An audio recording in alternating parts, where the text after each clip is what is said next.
Hello and welcome to another video. So today we're taking a look at PDK Dragon. This should be one of the last videos before the mini expansion, and obviously if you haven't, keep an eye out for my video of all the cards going over each one. That should either be out by now or just coming out straight after this video, as I will be doing it before the last one. I'm just waiting for all the cards to be revealed, and at the point of making this video they hadn't quite all been revealed yet, so hopefully you guys have either enjoyed it or are looking forward to it. Either way, we're going to get right into this. It's pretty standard PDK list. I'm pretty sure it's very similar to the one we've already covered, but it's a deck I've enjoyed playing a lot, and it's one I just thought, why not? We're just at the final stretch right now until the mini expansion, where pretty much everything will change and new decks will be coming and all these new things will happen, and why not get into it? So let's check this out. So I am desperately hoping this mini expansion makes a big difference, as I have been really slugging through with this expansion so far, especially in this second month. I felt like it's just really lacked in anything engaging, and I think numbers have been showing that lately, with a sharp decrease in deck submissions for things like Shadowlog, and other player numbers just seem to be dropping off again. Of course, nothing out of the ordinary. This is pretty normal for month 2, but me personally, I haven't felt this kind of bored with Shadowverse for a long time, since maybe Tempest of the Gods, maybe no, it was definitely Tempest. It would have been Tempest where we had that 3-month kind of lull, which was disappointing, but overall it just hasn't felt that great.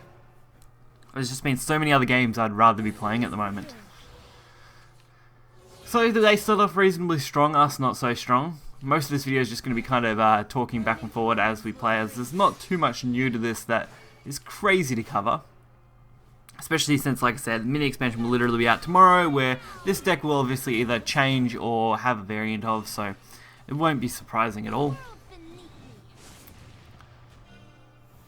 I really do love this Omen of Disdain though. Such a great card. Even after the nerf, still great. Unfortunately though, I did miss the strike there, which is a little disappointing. I would have liked to have hit the 4-3. Would have been much more beneficial for me. But yeah, so I am excited. I've seen a lot of the new cards. I haven't gone super in depth with them yet, because I like to do that when I make my video and then look at them afterwards, so that you can kind of get a fresh first perspective sort of thing when I'm looking at them. But in particular, I am quite favourable of the Lion Haven legendary. That looks like a lot of fun. I have been waiting for some more Lion spot count, although it is going to up the cost of Lion, which is a little disappointing. Even if it is just a single legendary being added to the deck, it's going to definitely bring the cost up.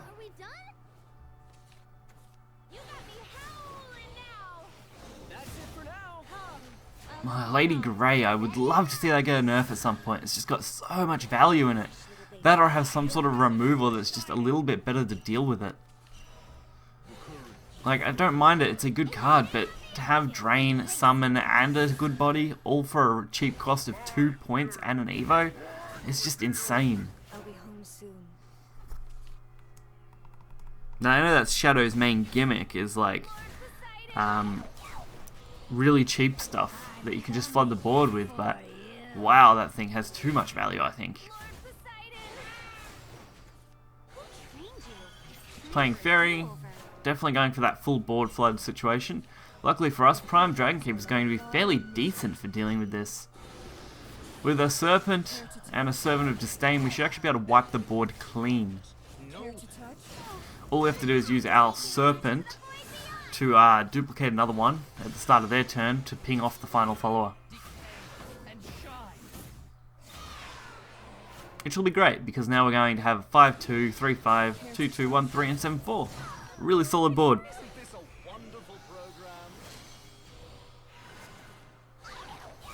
And they're going to have a lot of trouble dealing with every single thing on this board, I feel.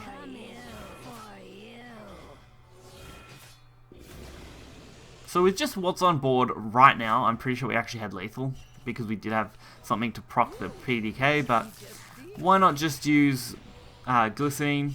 Why not use that, the Omen, and just deal a heap of damage anyway. No need to really hold back. And on to our next game against Rune.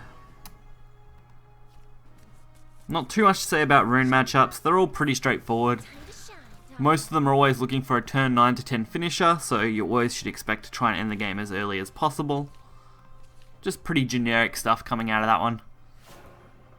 So we're looking to start off by ramping as quickly as possible, and then just flooding the board with whatever we can as we go. It looks like this is a little bit more of an aggressive variant of it though, running goblins. Say an aggressive Mysteria deck.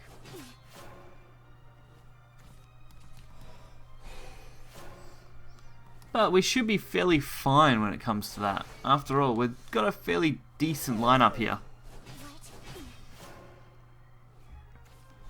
It's just going to be a matter of taking advantage of it. So the Serpent Drake plus the ping gives us a couple of followers. That gives us a pretty reasonable board. Even though they can take them all out with their board, at least they're going to be wasting their material to do so.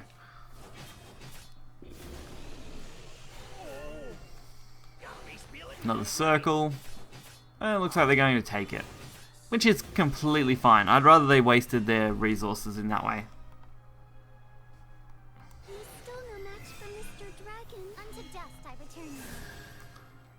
So we're going to go for even more ramp. And a draw. We're going to aim for whatever we can get here. So we're reasonably secure. It's just going to be a matter of, are they going to pull some crazy shenanigans on us in the next couple of turns, or are we going to be fine? They have played quite a few Mysteria cards, which is definitely going to make it harder.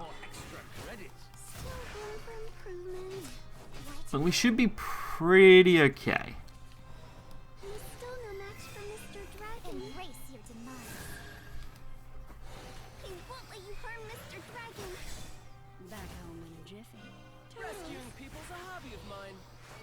So we can pretty much wipe this board out for the most part. I mean, maybe not completely, but very, very close to it. We could have went for the complete wipe, but I don't think removing the 1-2 was worth it for the Dragonstrife Blade. I definitely would rather keep that for something like this Mysterian Circle, or anything else really that would have more value.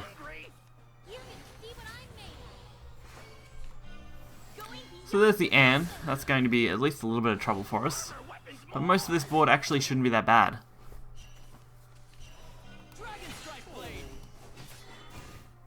Going for the Dragonstrife Blade and the Serpent Drake.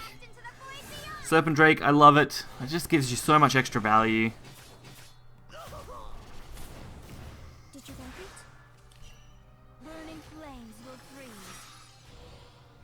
So we can pretty much wipe this out and go face. So it's going to be a little slow here. I mean, we do have a fairly decent board and we do have Poseidon. It looks like they're going all face. So it does leave us with a pretty insane hand, honestly. So I did make a small mistake here. Shouldn't have used that Serpent Drake that way. I should have probably just used Disdainful Rend. Although, we were going to fill the board either way, so I guess it didn't really matter. We wouldn't have got the extra Drake. Which, as you can see there, when it tried to summon one, it just completely disappeared. So that was a little disappointing, but this way we block out a potential lethal, which is good. So we definitely had to take it on the slower way, but it worked out in our favour. And now we just need to take down the 3-2, throw a few Water Orcas to the board, and go face. There was definitely a risk we could have lost this game, but I was willing to take that risk at this point, as there was no real reason not to. Since we pretty much have lethal now, obviously, off the Drahaka. More than enough to finish this game off and close it out. So again, with the mini expansion right around the corner, there's going to be plenty of stuff to look forward to, and I hope you guys stay tuned for the channel as we will be covering as much as we can. I'm really hoping my pack opening gets me some stuff. We also have the announcement of the story, which is going to be great, so expect that tomorrow as well, as I will be covering all of that stuff with the expansion. As always, I've pretty much covered all the Guild War storyline so far for you guys, and it's always a lot of fun, so hope you guys will tune in. Until next time, see ya.